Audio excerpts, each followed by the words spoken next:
Hello. If you can hear me, then please confirm me in the chat box. Hello.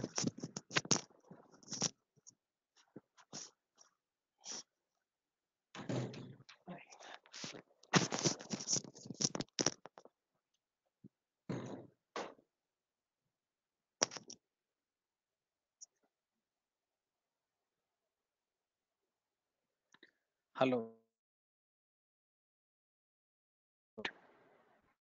Just one moment, right?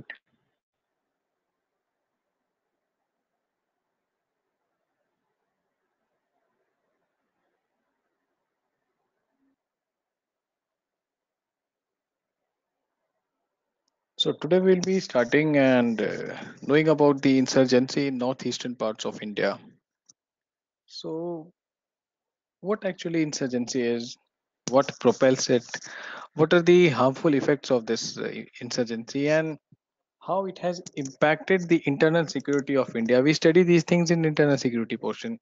So we need to know how does it impact the internal security of India as well, and what has government of India done till far up till now to curb this menace.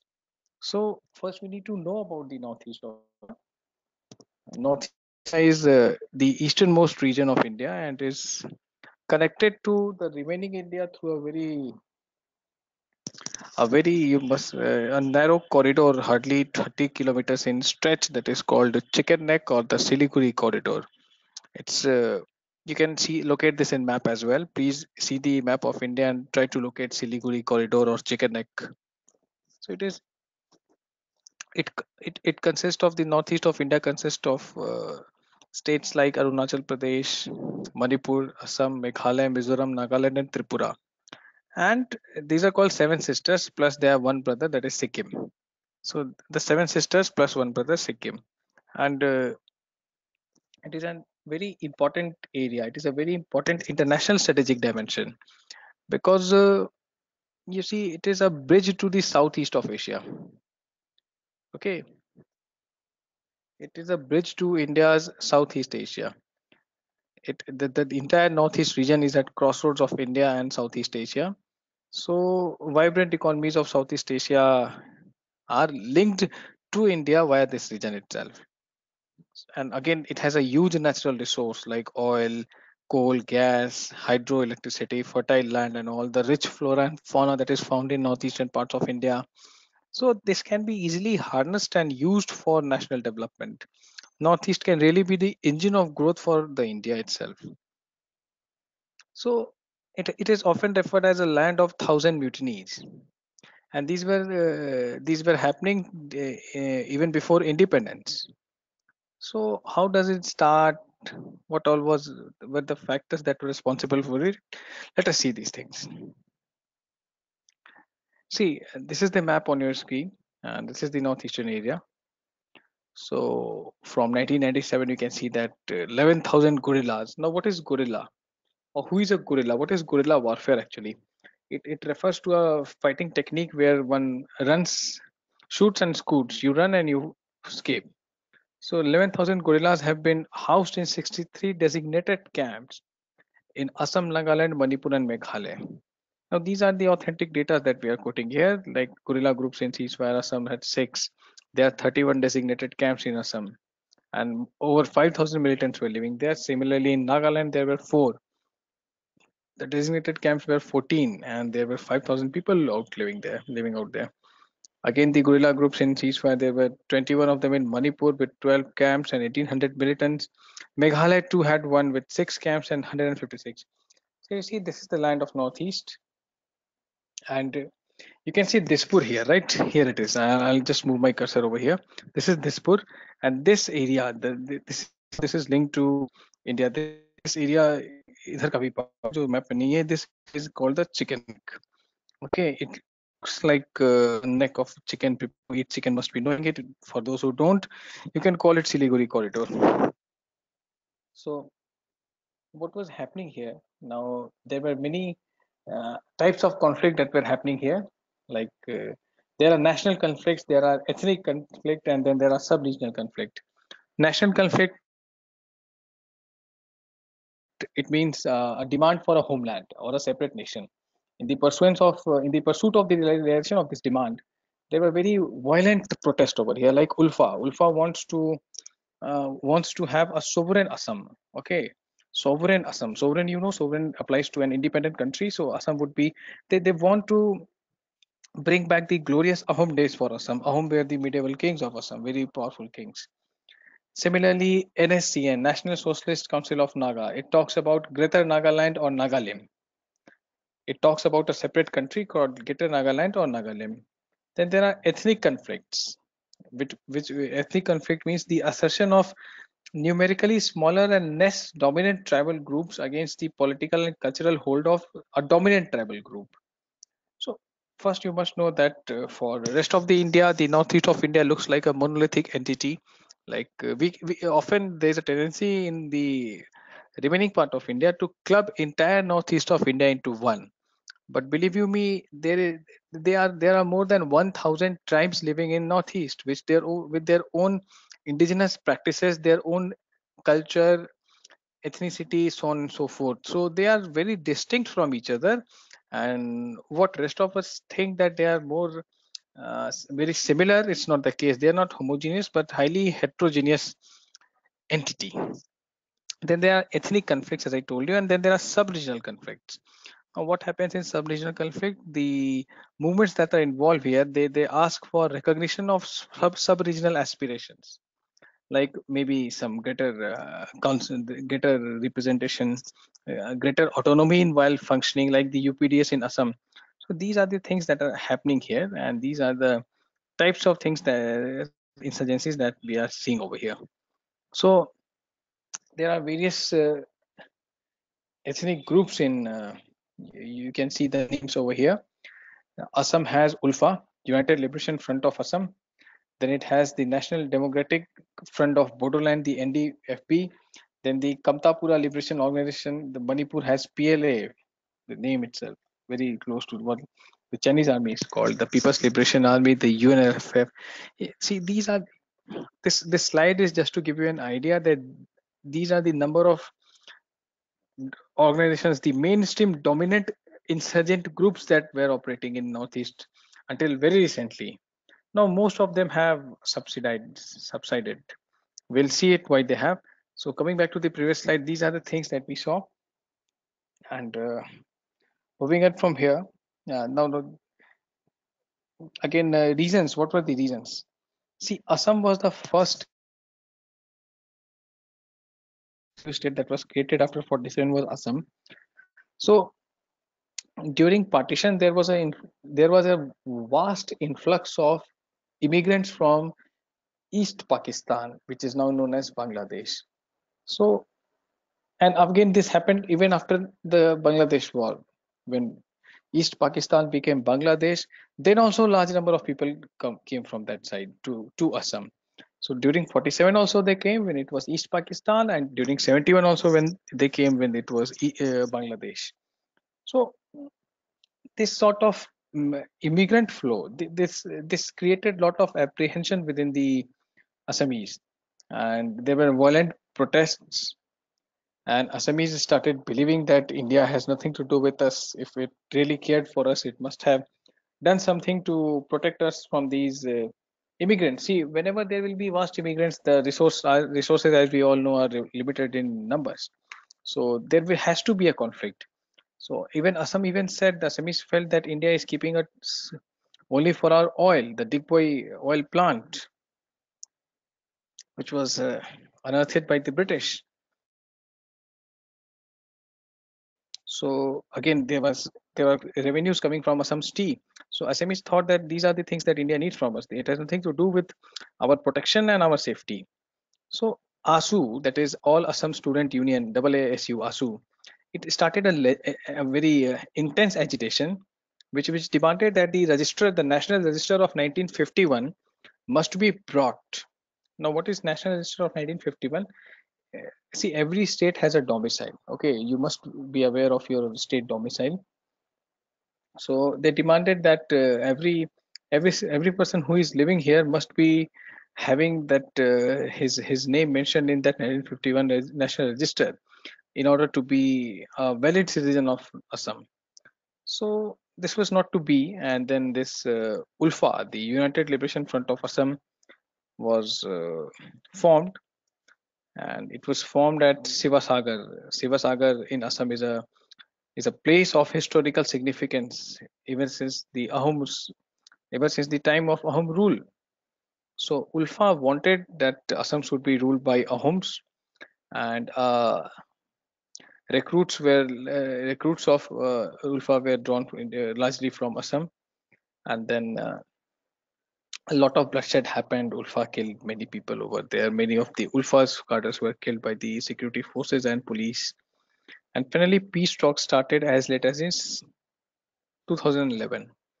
So there was an agreement where it was said that now the operations against Ulfa must be stopped, and Ulfa will join the mainstream and to shun violence. So these things were going on and on. Then again, some ethnic conflict started in 2012. It was between illegal Bangladeshi Muslims and the Bengali, the Bodos, the indigenous Bodos. Now, these Muslims were believed to be not believed; they were actually from the Bangladesh area. So they were illegal Bangladeshi Muslims, and the indigenous Bodos, the local Bodos, were pitted against these people.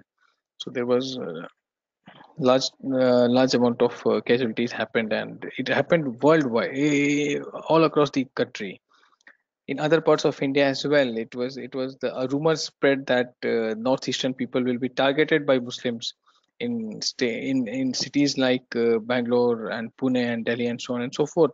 So the northeastern people tried to escape from Bangalore to their home native place, and there was a stampede. I remember these things are fresh in my memory still. It was there in the mainstream news all over at that time. There was a stampede at Bangalore railway station, and people were killed in that stampede. So see, sinister SMSs happened, fake pictures were created Muslims, and it was at the behest of a Pakistani site.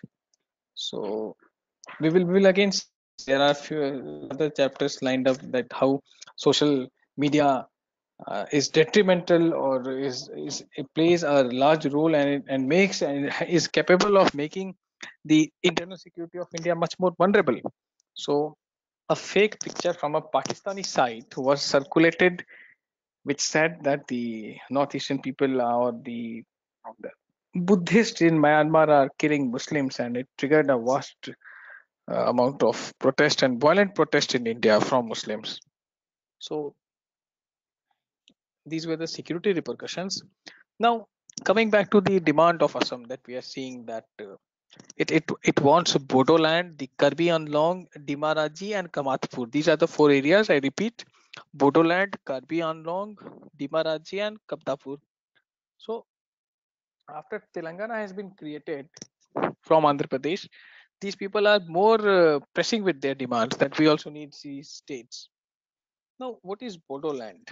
Again, Bodoland is an area consists of extreme north of Assam. You can say beyond the Brahmaputra River, the extreme north of Assam by the foothills of Bhutan and Arunachal.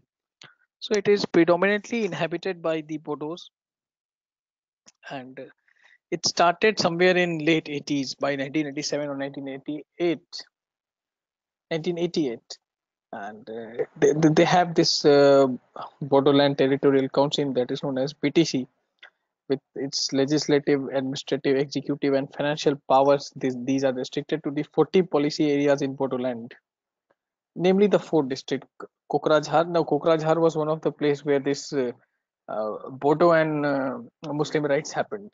Baksa, Chirang, and Udalguri. These are the places in Assam where the BTC, that is Bodoland Territorial Council, operates.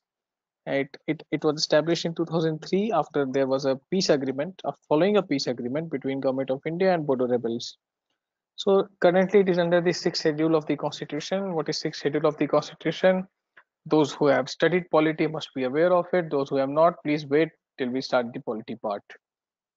Now again, there is this another area which is there, which is very much in news. Now this one the National Democratic Front of Bodoland, the NDFB. Now, there were some violence which resulted from this very outfit, some massive amount of violence. Now, why it so happened? These non-Bodo communities fear that Bodos are dominating everything over here. So a conflict became inevitable. Secondly, there was a political tension in the area, which again Bodos had this apprehension that the illegal migrants from Bangladesh will make them minority in their own country. Like Bangladeshis Muslims are coming here and settling here, so Bodos thought that they will become minority in their own area, which they have been living since ages, by changing the demography. Now, the perception that a massive illegal migration is happening, this created a fear psychology of a psychosis in the Bodo community. Like it's my ancestral land, it will be taken away by the migrants because they are large in number, they are coming here and they are multiplying on and so on and so forth. So there was no reliable data which could allay their fear or build upon their fear. So this was more to do with the perception stuff. Now, these illegal migrants were also included in the voter list. So again, it was viewed as a ploy that these people are being settled here, they are in the voter list. So now they will have a government of their own because they are large in numbers. So see how successively the steps were taken to somehow these fears were justified, but then again, restoring to violence is not a solution. So this further added to the insecurity. Now, what was the way out? The way out must be that a land record system must be computerized and it must be accessible to the local people over there, which can be used and quoted to allay the fear that the local people have, whoever he is, whether a Buddha or a Muslim, whosoever is the native of that place. Now, the law enforcement agencies and the civil administration of the state needs to improve their presence in this area, and they must be seen as doing things that are viable for the people, that are feasible for the people. There are areas which are highly susceptible to ethnic violence, so these areas must be heavily manned. There must be heavy deployment of forces in these areas. The states and the government of India needs to work together over here. So these are the few of the things that were happening in Assam. Now, the Assam Nagaland border crisis was again one of the issues. There were many groups involved over here. The Karbi Anglong that we mentioned earlier, it's an autonomous hill district. Like again, we have to quote the constitution, the fifth and sixth schedule. Just wait for the moment. I can't explain the politics stuff over here. For the moment, you just need to remember that government created an autonomous hill district of Assam in Mikir Hills. Try to locate this on map. Mikir, Mikir. So they demand a separate state of Karbi Anglong. It will be made up by the main inhabitants will be the Karbi tribe, KRPI Karbi tribes. So it is the largest amongst the 27 administrative district of Assam. And in 2006, India has named it as one of the 250 most backward districts in India. So the next one is Dimaraji. Dimaraji is demanded by Dimsa, DIMSA, Dimsa people, and they want that area to be mainly inhabited by Dimsa people. Again, this area will have Kachar district, CSCHAR, and Nagaon district, and then again Karbi Anglong from Assam and Dimapur district from Nagaland.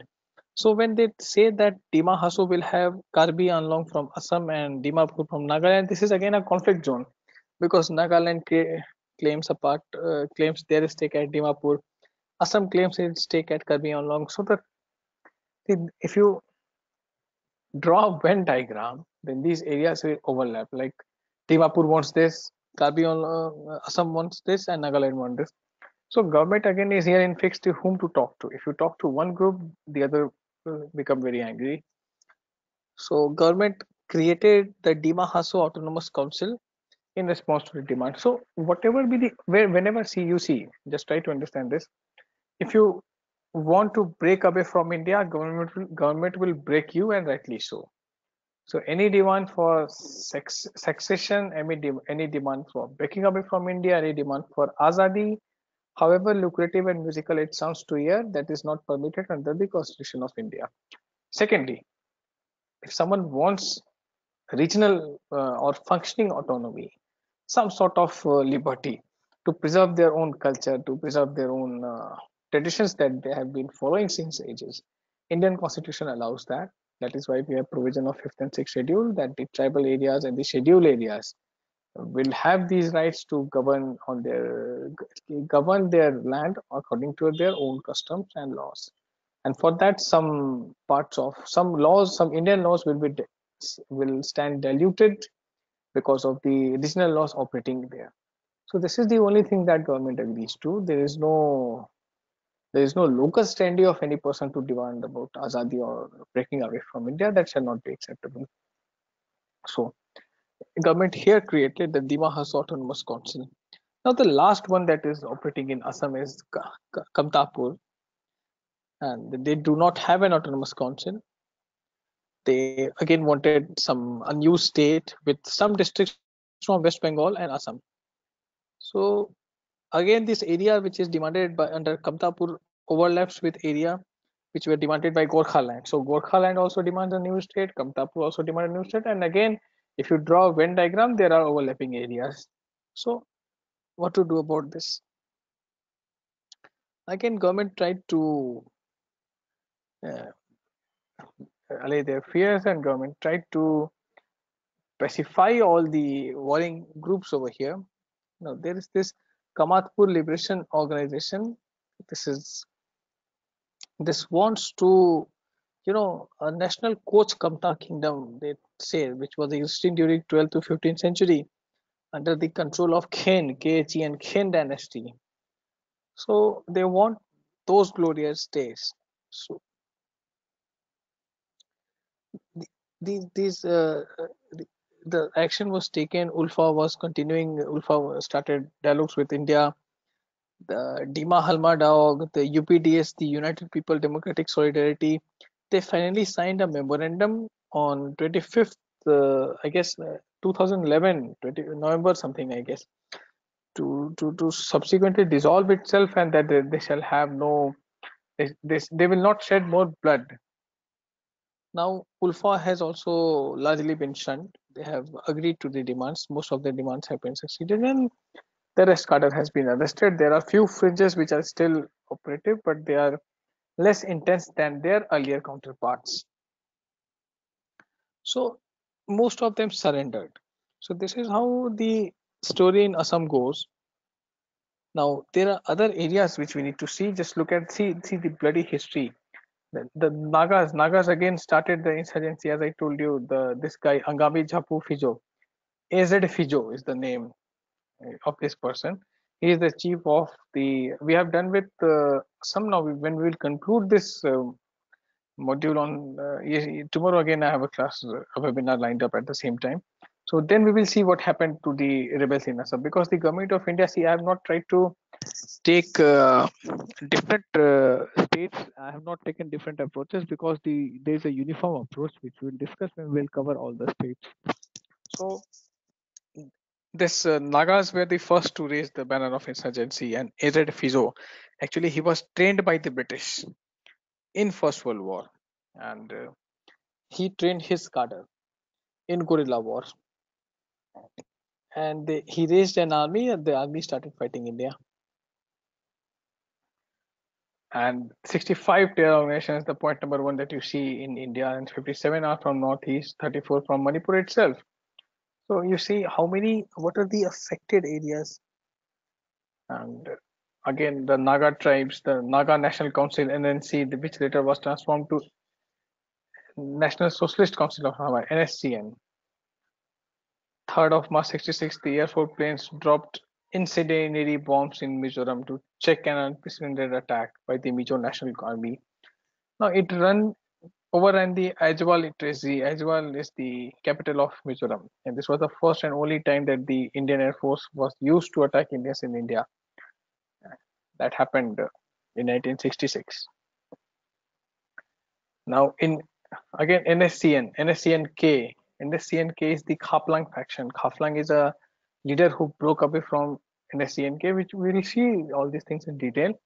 And they formed a new one, a united armed organization named the United National Liberation Front of VESA. VESA is Western Southeast Asia, term used by the secessionist groups.